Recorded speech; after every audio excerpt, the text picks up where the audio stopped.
The Chicago Bulls get a win over the New York Knicks, and in a lot of ways, it kind of brings together everything that's just frustrating about this team. But there are also signs in that win that point towards what I've been talking about for a while, that the Bulls need to just find more clarity to the roster.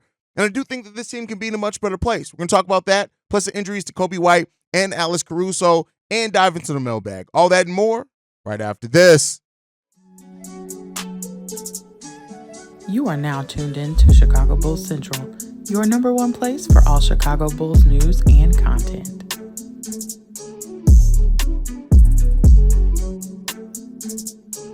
What's going on, Bulls fans? Welcome to another episode of Chicago Bulls Central, your number one spot for everything Chicago Bulls related. I'm the host, Derek Hayes, but more importantly, you guys can follow the channel at Bulls Central Pod on every social media platform we happen to be on. With that being said, let's go ahead and get into this content, man. And listen, I want to start off. The Bulls got a win against the New York Knicks, a game in which they led throughout the game. They came out with the ferocity and everything that we needed to see with this team, just the execution on the defensive side of the ball. And then when Javonte Green got off the bench, it just upped everything that the Bulls were already doing well and took it to a whole nother level. The Bulls came into last night's game against the New York Knicks prepared. And I got to give credit to Billy Donovan as well. He came up with a really good game plan on how to defend that New York Knicks team. And like I said, the New York Knicks came into a kind of middle of the pack offense, but an extremely good defense that really helped push that team to where they are this season. And then you got to look at Javonte Green, just how he ignited that Chicago Bulls team last night. You know, just the points that he scored, the getting out in transition, the dunks, which the Bulls are the last team in the league in number of dunks this year. And the United Center was rocking and rolling. But I think when you look at last night's game, it brings together why this team, and something that I have been saying now for a couple of weeks, feel like maybe a month, you guys can keep me honest on that one, is that this team wants to play quicker.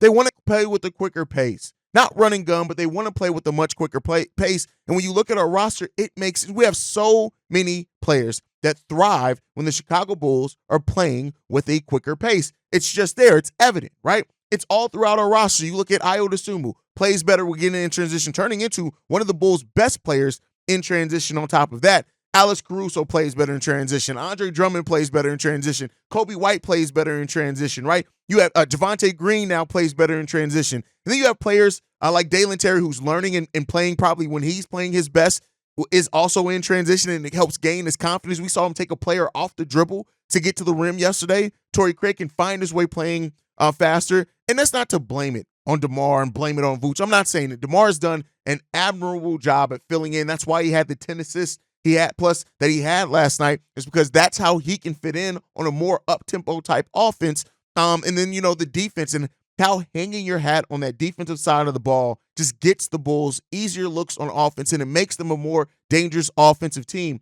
And that's kind of the biggest issue that I have with this front office, is that you see this, right? We see this. Bulls fans have been talking about this now for a while. We have a roster that wants and is telling you they want to play faster. And you talked about it heading into the season, right? AK, Billy Donovan said that they want to play with a quicker pace. They wanted to get up more threes, things like that. But talking about it in execution are two vastly different things. And I don't want to take away from anything of just how Javonte Green, moving without the ball, always staying active, never stopping, played such a large role to the Chicago Bulls in bringing some identity for a team that's been sorely lacking it the entire NBA season. It all helped. And could Javonte Green be the Pat Bev effect of this year in a lot of ways?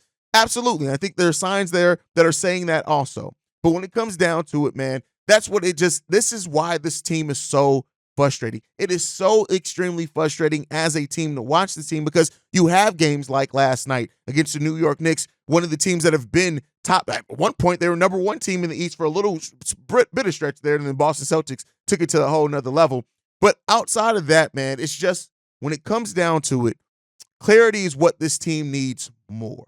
That's the thing that this team needs the most out of anything. It's clarity in a roster that makes sense. That identity is going to come through that, right? That's going to come through that. Movement without the ball. It was infectious last night. Once people started seeing Javonte Green moving without the ball, guess what? Other people and Andre Drummond and Alex Caruso, those players all moved without the ball very consistently. Ayo started doing it as well. It became contagious.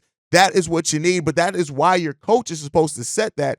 But it is what it is, man. I think ultimately the team is frustrated. We all know how frustrating the Chicago Bulls team is, because you have a game like that against the New York Knicks, And then you turn around and that's not to knock the Orlando Magic. I wouldn't be surprised if the Bulls lose by double digits to the Orlando Magic tomorrow. Like, it's just the duality of this team is crazy. The bipolar nature of this team's play is ridiculous. And that's what's led to so much frustration this season for Chicago Bulls fans, is just that, you don't know. This team has not gotten to a point where you can expect any type of consistent or level play from them. You just can't. Having 4 players get double-doubles last night, fun to watch. That's fun basketball. The ball moving so freely. A player like Devontae Green off the bench leading the team in scoring. All that's great, and it's amazing. But you got to have some clarity for your roster. And, we're going to have some more fun games. Make no mistake about it. This team is going to have games where they're fun. They're going to have games where they look great. They're going to have games over these last 5 where we look at it and say, hey, maybe, just maybe, we should run it back next season. That's going to be the front office. But it's just, you have, as a front office, you can't keep planning on hope, right? You have to build something. You have to pick a lane, and your roster is telling you what lane they want to get in. The way that you have drafted and these players have developed, they've told you what style of play that they like. And I'll go far as to say this: if you get a young center in this draft, especially one of the young, more athletic centers, it's going to go further detail the fact of why you need to play with a quicker pace. And again, we got a voicemail on it, so I'm not going to get too deep into kind of what I was about to say here. But it's just ultimately, man, I just hope that this offseason brings clarity. And this team has been frustrating, and we're gonna have fun with the highs. We're gonna get pissed off at the lows for the remaining of the 5 games and however many games we play in the play-in tournament. But overall, if the type win that we had yesterday highlighted everything that the Bulls have been lacking and missing this season: identity, playing defense. It's tough defense throughout a whole game. Getting out in transition when you can and it makes sense, playing with a quicker pace when it makes sense, and moving the ball around. Over half our buckets were assisted last night, right? Moving without the ball creates so many easier opportunities for your offense, especially with an offense that is lacking the 3-point range. And so when you have the Bulls give the defensive effort that they did, admirable job. You got to commend Ayo Dosunmu for the job he did on Jalen Brunson. That was a fun matchup to watch in that. It was just, overall, man, it was a great win. It was a frustrating win in some of the senses of, you just got to make, and I know this is an oversimplification. Let me make sure that I say that. It's an oversimplification to say, hey, just build this type of roster. But hopefully that AK sees this and it starts making them aware of, because when they got Jokic and Jokic started ascending in Denver, right, which AK was a part of building that team, once they saw, oh no, we can use him as a point guard. We can run almost all of our actions off what Jokic can do.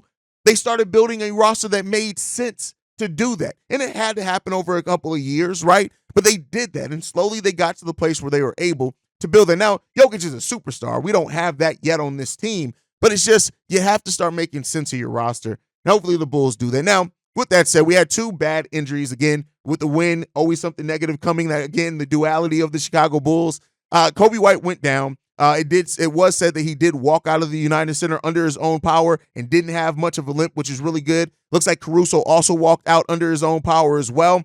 And so Billy Donovan did say they won't know the severity of those ankle injuries right now. They'll do something, but they won't prioritize chasing the 9th seed over the health of the players, which I think is the right decision there. You don't want to chase seeding when you're already locked into your play-in to try to make players play when they don't need to, risk making it something more long-term that it doesn't have to be. I think the biggest thing that you want is everybody going into the offseason healthy so that we can have a full, healthy season. We can start off the season good. So, shout out and prayers up to them. I hope that it's nothing when they do get their MRIs or whatnot to look at their ankles. And, even if they do end up sitting out a game against the Orlando Magic or any of the games, really, just get back healthy. That is the most important thing for this team, is getting back healthy, going into the offseason healthy. And then we'll take a look at what we have at that point in time. So, the Bulls got a lot of things. We got to finish the season out. It's going to be one of those seasons you're going to get a lot of end of season haze on the live stream. So you can take that for what it's will. It's fun. It's entertaining. But man, hopefully this team does whatever happens this season.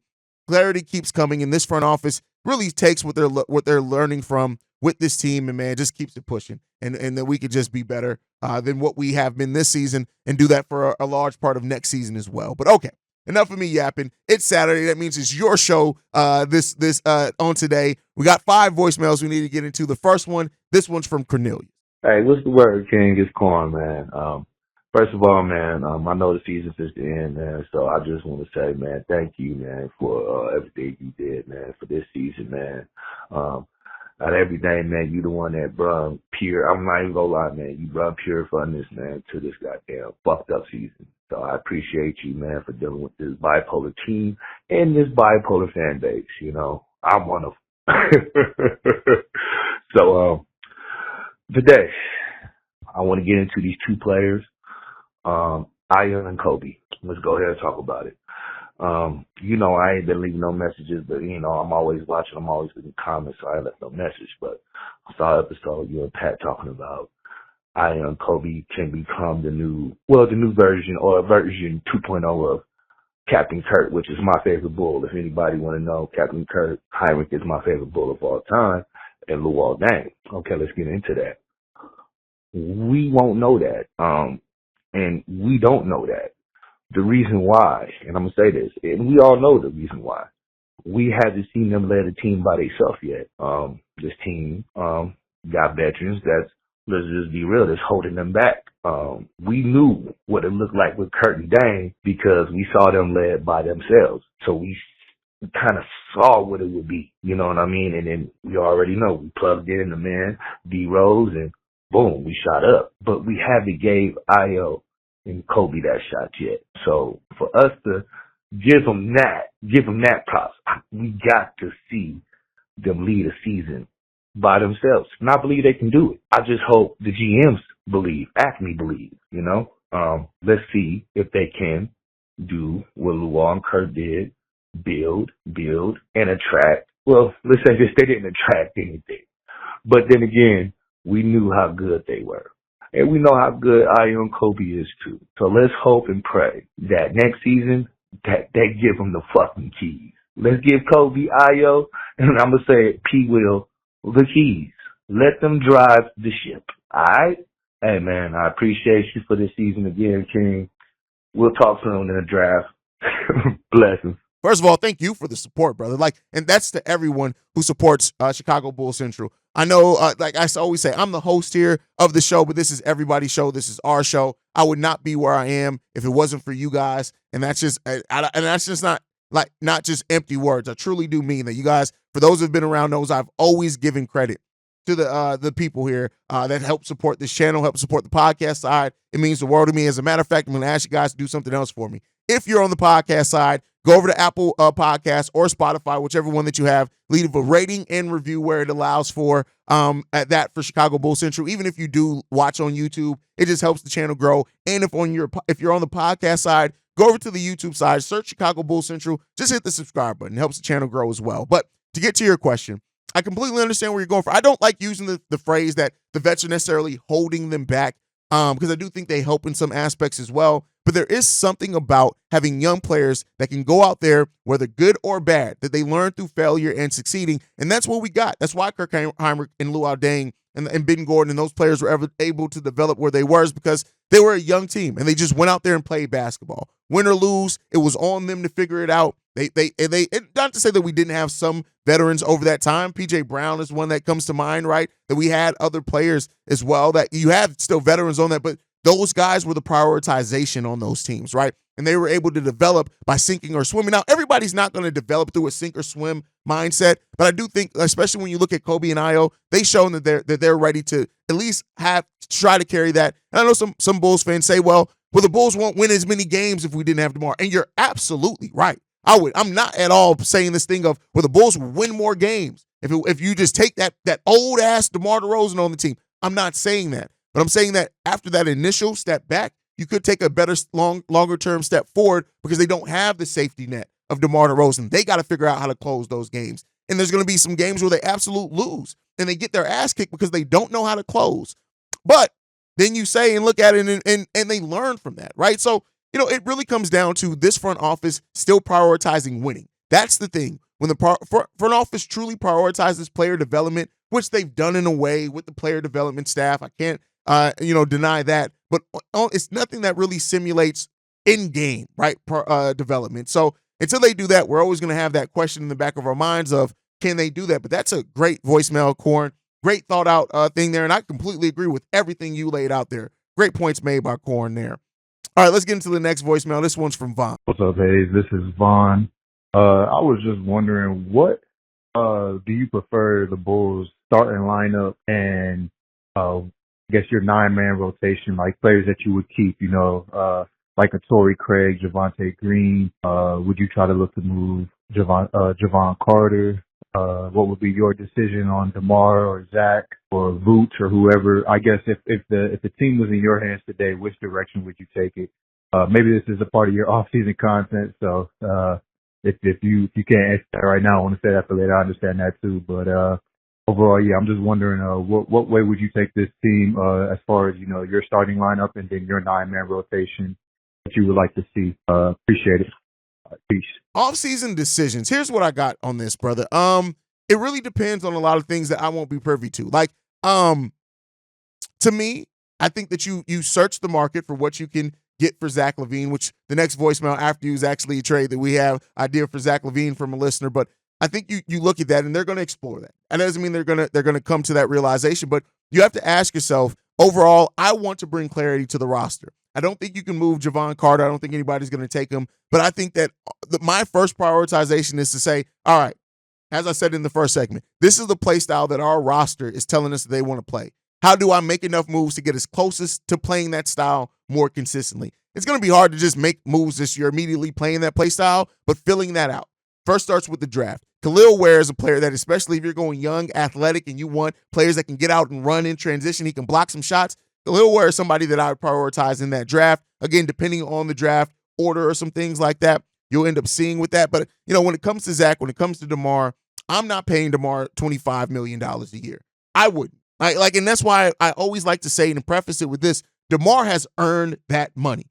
Make no mistake about it. But unless he's willing to take a 2-year deal, to me, it's at this point where I'm thankful for everything DeMar's brought to this team. Thankful for everything. And if he's willing to take less than that, you keep him and you figure it out, right? But I think that at some point you have to start preparing yourself. And you don't want – you're in a unique opportunity with Kobe and Io's contracts, right? Is that if they keep playing the way they're playing, they're going to demand a max. But luckily, because you can only get, 120% of the last year of your deal – somebody correct me on that if I'm wrong, their maxes are still going to be very reasonable contracts. I'm talking about extremely reasonable per their production. If they keep the production up that they've had, you want to make sure that you are you don't want to have long, much like Ryan Poles did with the Chicago Bears. You don't want to have long-term veteran money attached to a team where you're trying to start prioritizing your young players. So that's the first thing. The Zach LaVine thing, listen, I'm of two minds. I've thought like Zach LaVine can fit in the direction it seems like this roster wants to go.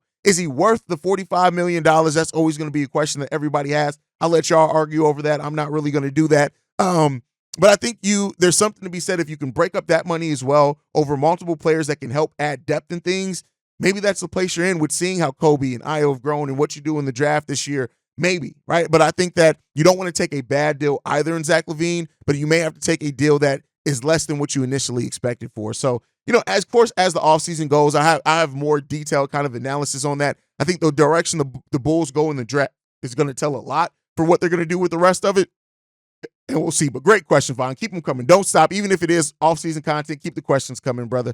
All right, let's get into the next voicemail. This one's from Arthur. What's the deal, Hayes? R-Dub here. Sitting here thinking about the off season, just listen to your current video and shit, and what you talking about, the situations that we could do as far as the draft and just not draft, as far as the rebuild and stuff like that. And it's got me thinking, how would you feel about a trade with Zach LaVine to the Atlanta Hawks for Bogdanovich, or you know what I'm talking about, Bogdanovich, Onyeka Nkongwu, and AJ Griffin? I feel like these are pieces that could really, really help us. Onyeka, he has some size, and he can run. Bogdan, shit, he can shoot, and he's always killing us.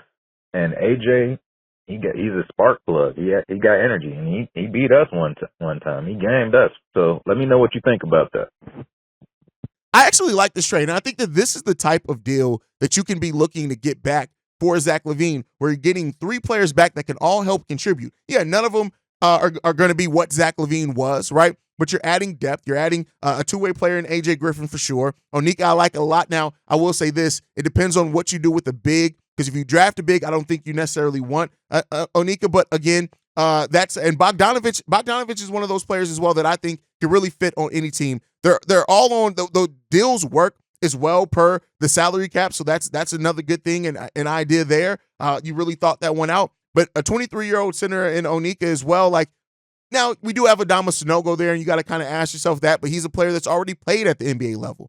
The thing with that is, too, is that he has a club option for next year as well, the 2000. No, I think you got to pay him. No, he has a contract essentially coming up, so that's the thing with him. Sorry, I had to look up the deal real quick. He goes into a $14 million deal starting next season. It tops out at $16.8 million in 2027-28, so that may be a little bit of a barrier there as well, but you may want to take that considering that you're coming off a $45 million contract. So I do think that this is a very good and well thought out deal. And I think this is the type of deal you can kind of expect to come for the Chicago Bulls as well. Yeah, that's kind of the way that I think that it could go. I definitely think that it could become that. I hope that it doesn't, but it is that's the level of deal you're kind of looking for if you're the Chicago Bulls, and you can expect the Bulls to get back in that type of move. Great thought out deal there. All right, let's get into the next one. This one's from Darius. Hey, what's going on, man? Darius from Dallas, man. I just recently started looking at the Bulls Central. You know, I normally call in on the Bears one, but I figured, you know, I'd tune in a little bit since we are gearing up for the play-in tournament and all that type of stuff, man. I'm more of a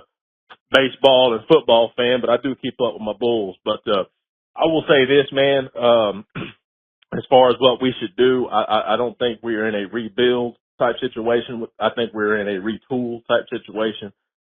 We definitely got to go ahead and trade Zachary. I mean, we're doing good without him. I really do like how our lineup looks with the offense flowing through DeRozan.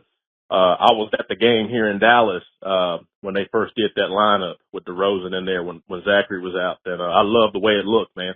I will say that as far as what the GM and all that type of stuff should do, I don't know, but some shakeup does need to happen.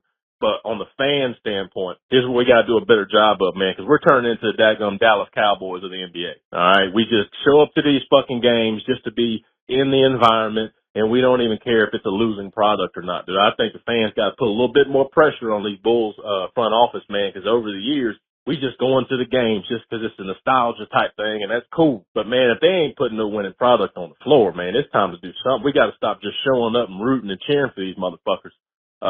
If they ain't really gonna make no moves up in the front office, man. My frustration with the Bulls runs deep.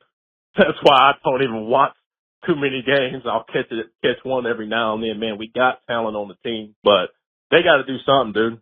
Because I think that owner, man, he's just like Jerry Jones, man. He don't care if we win or lose or not. He just cares. We keep filling that fucking United Center up.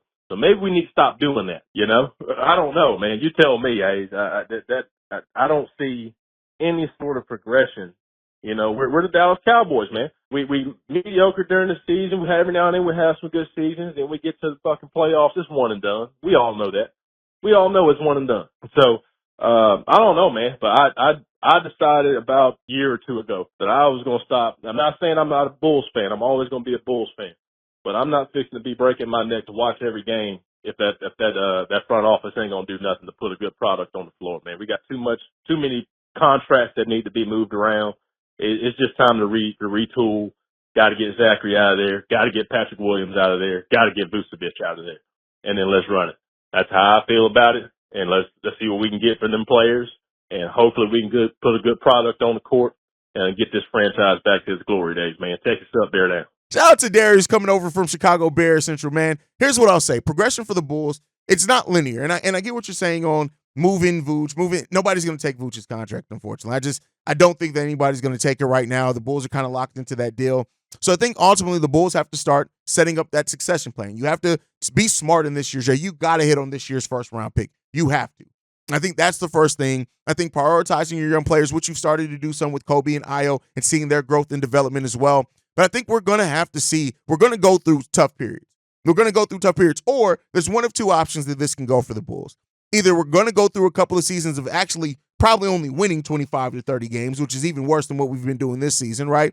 But you're developing young players in that time. Or we're going to keep this middle of the pack team where we sit in mediocrity for 5-6 years until we get lucky on somebody hitting the stratosphere, a player developing like we didn't expect to turn into a star, a la like Jimmy Butler or something like that. That's the two options that we're going to have for the Bulls. And so it really determines on what the front office is going to do. Now, when it comes to not supporting the team, unfortunately, the Bulls are a worldwide brand. And me and football CF Candy go back on this a lot. Like, I get what you're getting at in fans not turning up to the UC, not supporting the team, right? Not watching the team. But unfortunately, like I said before, Jerry Reinsdorf is about the bottom dollar, but he's not as hands-on as some people try to make him see. It's about the front office making smart decisions, and hopefully that's what this front office does. And ultimately, like I've said with everybody, it's your time, it's your money, it's the way you support the team. If you show your discontent with the basketball team right now, by not showing up, not watching games, you are more than, I support that. I support you. It's not something I'm going to do. I'm going to watch my team every single night, regardless. I guess I'm a glutton for pain and punishment. But if that's the way that you want to show how you're frustrated with the team, do it. But I think when it comes down to it, Kobe and Io have given the Bulls an opportunity to find that path, right? I think Julian Phillips has shown a little bit too. You got a nice, solid group of young players. Solid. I'm not saying that stars or anything, but you got a solid young group there. You develop that. You see what they turn into. And then hopefully that has now given them kind of a path to go down. And it could be a little bit rough there for a second, but we'll see. All right, let's get into the last voicemail for today. This one's from Reginald. Hey, this is Reginald from Columbus, Georgia. I was just watching your episode on whether the Bulls should rebuild or not. And I know a lot of mainstream ESPN analysts are talking about, they should just tear it all down, trade everyone, get as many picks as you can. But I'm more in favor of just reshaping the roster. When I look at some of the guys they got, like what do you do with DeMar? Depending on what he wants for his contract, I think re-signing him and keeping him would be a better option. But, we've all seen that his limitations. He is getting slower. He is very ball dominant when the other Bulls players aren't shooting well, which in the fourth quarter is a plus for us. But at the same time, eventually the young guys got to step up to take on that role. Also, depending on the size of his contract. If he wants like a 3-year deal or a deal similar to what Kyle Lowry or Chris Paul got, then the answer is no. There's no point in trying to pay him $30 million or even over $24 or $25 million a year. But then you got to talk about Lonzo Ball, the question marks around him. And what you said about there being uncertainty, I agree. But he does have an expiring contract. And if the Bulls really wanted to get off Vuce's contract and maybe get a draft pick in return, you might have to do a deal where you're saying to a team like Brooklyn, which has notoriously never had size, to be like, we'll give you Lonzo Ball and Vooch or Ben Simmons in the first. And then find some way to just cut Ben Simmons because you really don't want him or need him. But I would protect the first round pick would be a bad thing. But then there comes the problem, okay, what are you going to do for center? Do you re-sign Andre Drummond? Do you do a sign and trade? Do you let him walk for nothing? What does that mean for Sanogo? Do you draft a big? What about your backup point guard? You need someone to eventually replace Jabbar Carter. The Bulls got a lot of questions and not a whole lot of answers. But like I said, I'm more in favor of reshaping than rebuilding. What's your opinion on that? Thanks. Listen, Reginald, I understand where you're coming from. Here's what I'm going to say. Nobody's taking Nikola Vucevic and Lonzo Ball's contract, not even for Ben Simmons, without the Bulls giving up a first-round pick. And that's the thing that sucks about where the Bulls are right now. The series of deals and giving up first-round, like if the Bulls hadn't given up so many first-round picks to build this version of the team, yeah, maybe they'd be willing to give up a heavily protected first-round pick to get off a contract of a player. But unfortunately, with what and how they had to build the team, I just don't see that that's going to happen. I don't see a way in which it's going to happen. So the Bulls are either going to have to get lucky in the lottery this year, right, or just continue to develop. It's a weird position to be in, bro. And I agree with you and a lot of Bulls fans on how they feel right now. The Bulls are in a spot where it's tough, man. And Vooch is on a decline and he's on a slide, but they knew that was a risk when they signed him to that contract. And unfortunately, the other side of that risk meant that you're going to be stuck with the contract. And that's kind of where it is right now, man, unfortunately. So, hopefully the Bulls bring some clarity and they do get a young big or even a Adama Sanogo kind of shows up for the Bulls. But it's going to be a spot where the Bulls are going to lose something that we want this offseason. Unless maybe they do pay the luxury tax, unless they do find a taker for another contract, right? But that means Drummond, Javonte Green, there's a complete possibility that one of those guys are not back this next season. And we'll see what happens with that. But guys, thank you so much for leaving those voicemails. Thank you for your thoughts. Leave voicemails as well if you guys are listening. Man, I'll tell you how to do that here in a second. Make sure you're following the show at Bull Central Pod. Also, subscribe to the YouTube channel. It's free, and it helps us grow. At Chicago Bulls Central, you can send us any feedback, questions, comments, concerns, bullcentralpod@gmail.com. Lastly, if you want to leave a text message and our voicemail, like you heard today for the mailbag, 773-270-2799. We are the number one spot for everything Chicago Bulls related, thanks to you guys. And like I like to end every episode on, go Bulls. Love you guys. See red if you can, y'all. Peace. This has been a presentation of the Break Media.